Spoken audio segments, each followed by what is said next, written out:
సనాతన ధర్మంలో ఎక్కడ కూడా నువ్వు గోమూత్రం ఖచ్చితంగా తాగాలి అని చెప్పి మా దేవుళ్ళు గాని మా గ్రంథాలలో గాని ఎక్కడ లేదు. అరే నేను నీకు ఫోన్ చేసి సీతక పతివ్రత లక్షణాలు లేవు అని అడిగితే సమాధానం చెప్పలేక పారిపోయి నన్ను బ్లాక్ చేసావు.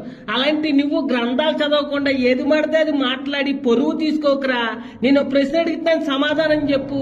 ఆ వచ్చా పేడ తిని తాగొద్దని రోగాలు వస్తాయని ఇంతవరకు మీ పండితుల్లో ఎవరైనా చెప్పారా?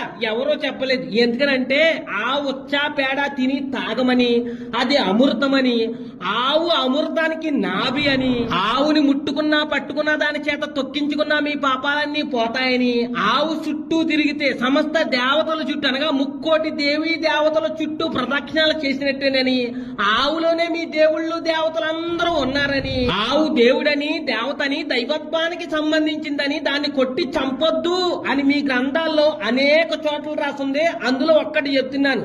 ఋగ్వేద సంహిత 8వ మండలం 101వ సూక్తం 15, 16 మంత్రాల్లో ఉంది, చదువుకో. అంతేకాకుండా చాలా మంది హిందువులు పండితులు ఆవు వెనకాల భాగాన్ని ఎక్కువగా పూజిస్తారు. ఎందుకు అని అంటే సనాతన ధర్మాన్ని ఉద్ధరిస్తాను అన్నటువంటి లలిత్ అనేటువంటి దరిద్రుడు చెప్తున్నాడు. ఒకసారి ఆవు తోకతో అబద్ధం నిజం చెప్పింది, తలతో అబద్ధం చెప్పింది కాబట్టి ఆవు ముఖం చూడకూడదని, తోక భాగంతో వెనక భాగాన్ని పూజించాలని, వెనక భాగాన్ని పూజించాలని, పూజనీయం అవుతుందని చెప్పి వరమిస్తారు.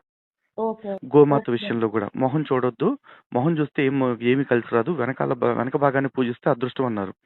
ఎందుకు అలా చెప్పారంటే ఆవు ముఖ భాగం నుంచి మనుషులకు ఏమీ ప్రయోజనం ఉండదు. ఆవును మనం పోషించాలంటే మనం గడ్డిని పెట్టాల్సిన ముందు భాగం నుంచే.